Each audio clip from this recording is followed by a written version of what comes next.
Yeah, and it looks like he's a little partial with the UN. Is that correct? Yeah.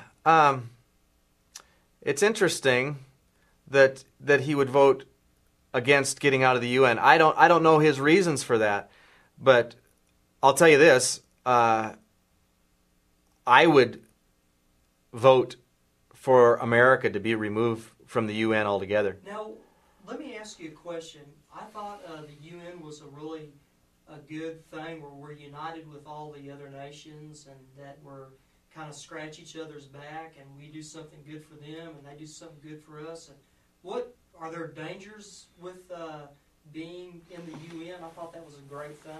Well, that all sounds good and nice and fuzzy on the surface, but the fact is, it removes our national sovereignty, and we have a foreign government telling us how to live. When you're looking at how other nations run, I don't believe in socialism.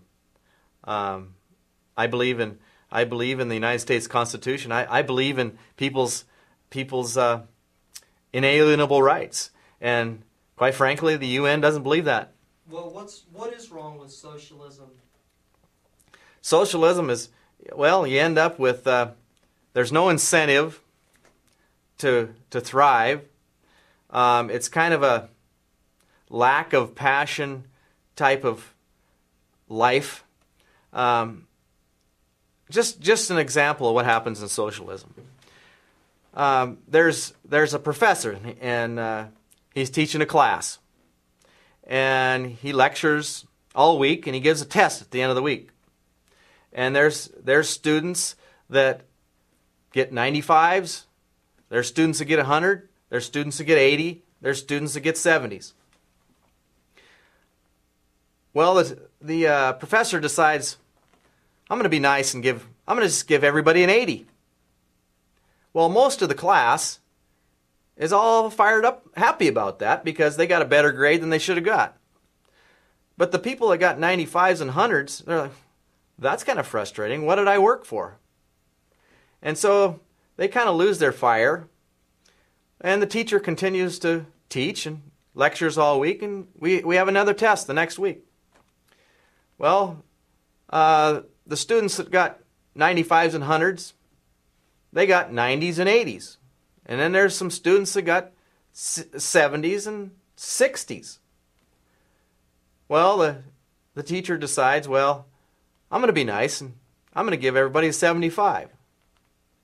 Well, most of the class is really happy about that because they got a better grade than they should have gotten. But the people that got 90s, they're a little frustrated, and they lose their incentive to really work hard and to thrive. And so the teacher lectures for another week, and some of the kids that are really doing well, they're not even really showing up at class. They don't even have any incentive to thrive. And so the class is half full, and the teacher gives the test again the end of that week, and the people that were getting 100s and 90s and now 80s, and they're getting 70s on the test. And then there's some people getting 60s and some people getting 50s, some people down into the 40s. Well, what's happening here? Socialism, there's no incentive to thrive. There's really no incentive to get out of bed and go to work.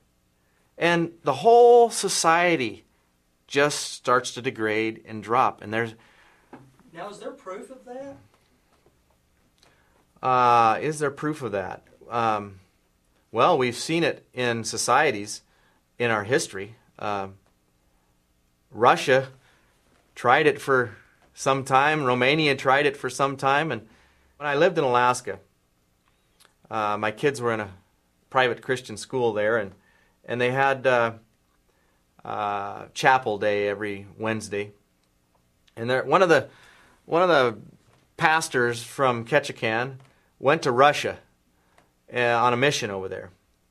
He was over there for 2 or 3 weeks and just kind of learning the culture and spreading the gospel over there. And he came back and did a little report there on the Wednesday chapel there at Clover Pass.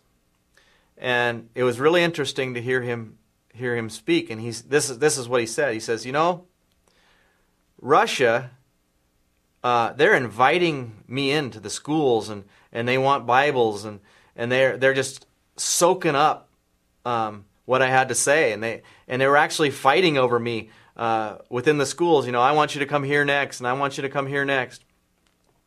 And the statement that he made was, they're going where we were, and we're going where they were. With our trends of socialism heading towards communism, and at that time their trend was communism heading towards a free market and personal responsibility and market forces.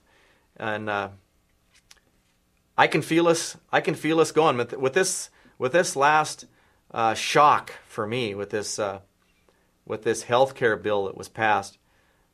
We're on a slippery slope, folks, and we can't sit back and watch this any longer, or we're going to be Russia relived